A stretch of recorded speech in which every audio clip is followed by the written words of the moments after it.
കൊടും തണുപ്പുള്ള ഒരു രാത്രിയിൽ ഒരു ചെറിയ ഗ്രാമത്തിലെ ഒരു ചെറിയ കാലിത്തൊഴുത്തിൽ ഒരു കുട്ടി പിറക്കുന്നു. ആ കുട്ടിക്ക് യേശു എന്ന് പേരിടുന്നു. ആ കുഞ്ഞ് വളർന്ന് പഠിച്ചു. പിന്നീട് ജനങ്ങളെ സഹായിക്കാനും സ്നേഹിക്കാനും ഒക്കെ തുടങ്ങി. ആ കുഞ്ഞ് ചെയ്തത് വലിയ വലിയ കാര്യങ്ങളൊന്നും അല്ലായിരുന്നുവെങ്കിലും ആ കുഞ്ഞ് ചെയ്ത കാര്യങ്ങൾക്കൊക്കെ വലിയ സ്വാധീനവും വലിയ ആരാധകരും ഉണ്ടായി. ആ കുഞ്ഞിൻ്റെ സ്നേഹവും കരുണയും ഇന്നും ലോകത്തെ മാറ്റിമറിച്ചുകൊണ്ടേയിരിക്കുന്നു. ക്രിസ്മസ് എന്നാൽ ആഘോഷത്തിൻ്റെ മാത്രമല്ല, ത്യാഗത്തിൻ്റെയും സ്നേഹത്തിൻ്റെയും പങ്കുവയ്ക്കലിൻ്റെയും കൂടി ആഘോഷമാണ്. മധുരസ്മരണകളും കേട്ടുകേൾവി കഥകളുമായി നമ്മളിലേക്ക് വന്നണയുകയാണ് ഒരു ക്രിസ്മസ് ദിനം കൂടി.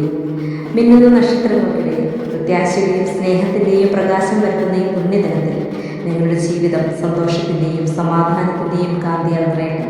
എല്ലാവർക്കും എൻ്റെ ക്രിസ്മസ് ആശംസകൾ.